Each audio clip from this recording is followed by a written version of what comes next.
Family and fellow soldiers, I'm the Professor, and this is the Moment of Truth. The old relationship we had with the United States, based on deepening integration of our economies and tight security and military cooperation, is over.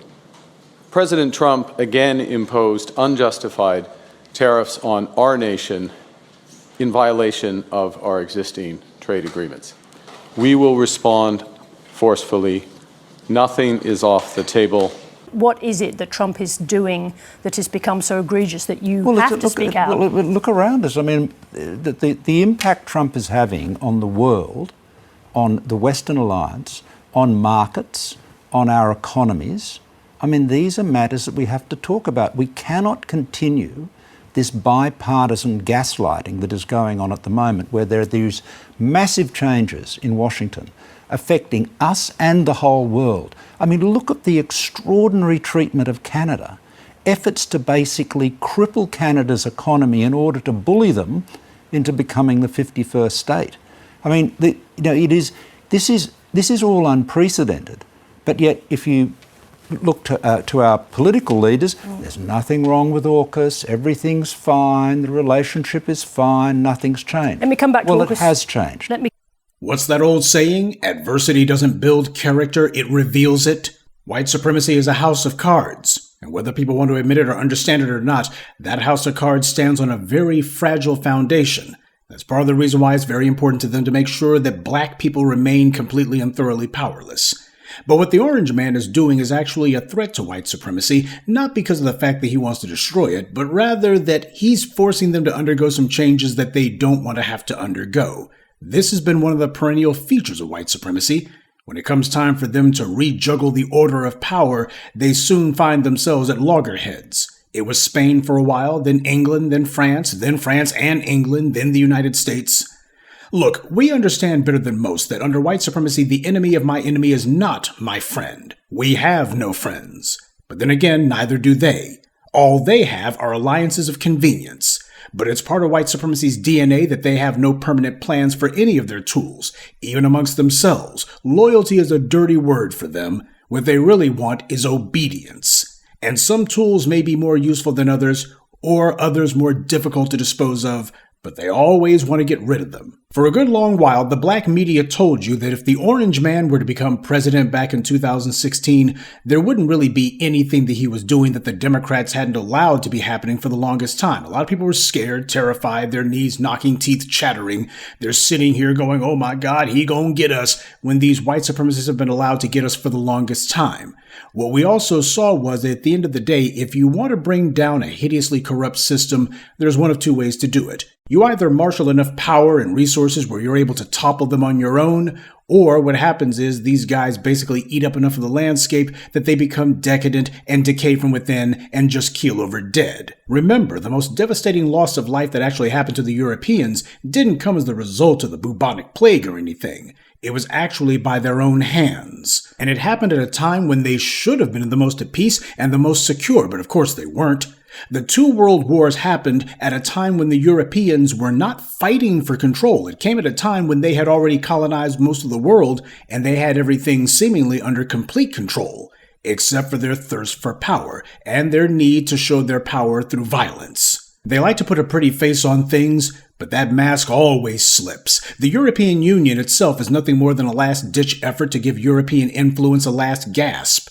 But they simply cannot overcome their age-old dysfunctions and antagonisms long enough to actually band together. Their complete failure to reinforce Ukraine is proof of that. A lot of people are surprised that the Orange Man and his vice president are leading the charge to give the middle finger to the Europeans, but we've seen this before. During W's administration, all it took was the Europeans merely giving a couple of peeps of discontent, and you had Bush and Cheney and Rumsfeld talking about France and Germany being the old Europe, and the European Union supposed to be an economic bloc, and yet when Greece fell into their financial malaise, it was the Germans who were giving the middle finger to them and saying, well, you know how those people down there are. They had been at each other's throats before colonization.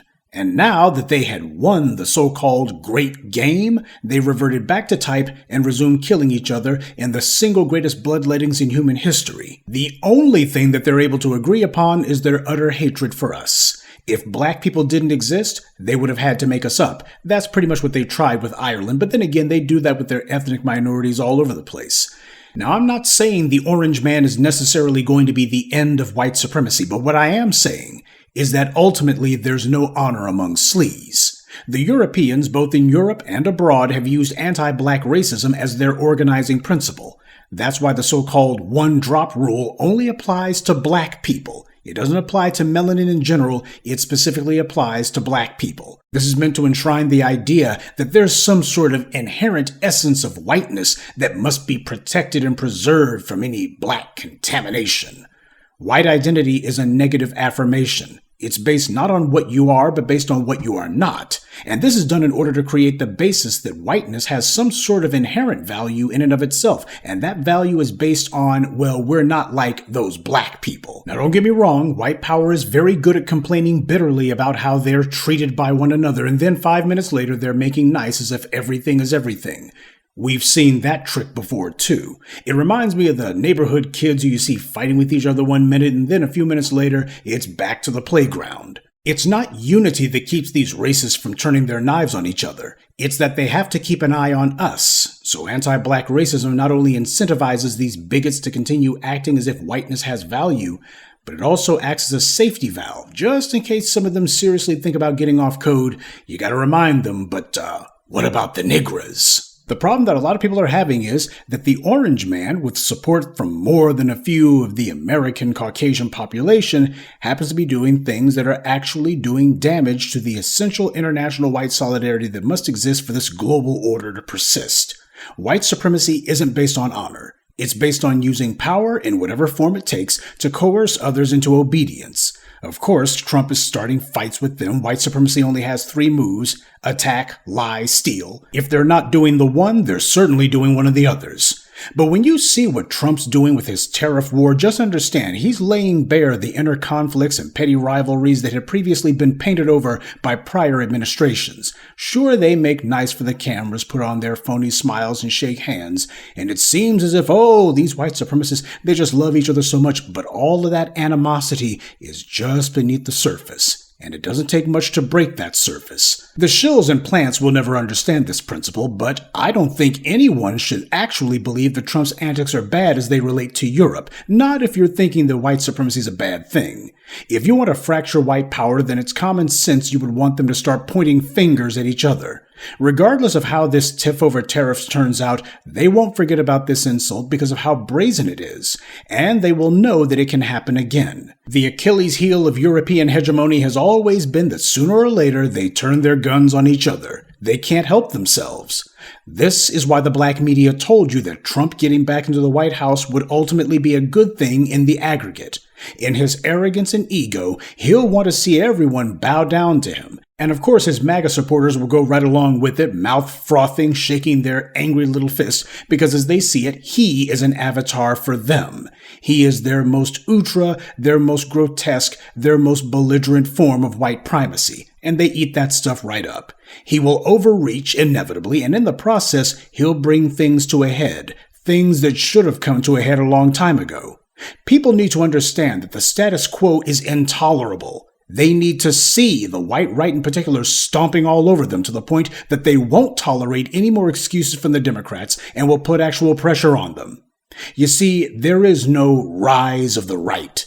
That's an empty white media slogan. There has only been the failure of the so-called left. Democrats embarked on the cold-blooded calculation that they would abandon the very policies that black people compelled them to adopt in their hopes that they were going to maneuver themselves to be a right-leaning party that would talk about the working class, they would talk all egalitarian, but they would act no differently than the Republicans. That's the reason why you see them constantly on cable and in print flooding the zone with all of this gibberish and lies about, well, it's those far leftists, they're the ones who are losing us elections. We can't do any of that stuff that they want. That loses elections. They know that that's a lie, but this is their current policy. This is the real change and transition that they want to take up. So they're going to lie and lie big and see if people will fall for it. No matter what the Democrats may try to tell you, they are just as dedicated to maintaining white supremacy as the Republicans. That's the reason why you had Biden and the others and Obama before him, who were trying to do everything that they could to go ahead and quote-unquote mend those fences.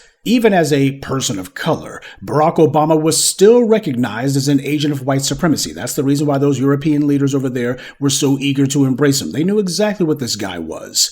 After all, when you put on Caesar's robes, you must act as Caesar. And so he did. But with the orange man, you happen to have somebody who's now running around and doesn't particularly care whether or not he steps on people's toes. He is the perfect personification of the psychopathic selfishness that white supremacy has always represented. And that's very destructive and very corrosive if it is not checked, which is what the Democrats and some of these people who are right of center would like to do. So, in a very real sense, Trump, in the abstract, could be seen as a tool that we are attempting to use. And when we're done with this tool, he too will be thrown away. Good day, and be one. I'd like to take a moment to mention some of our contributors. Mouse, William Outlaw, Sakina Collins, Stay Positive, and Samora Morris. Salute to them and thank you to everyone for listening, liking, and sharing this message. Black empowerment only exists because of you.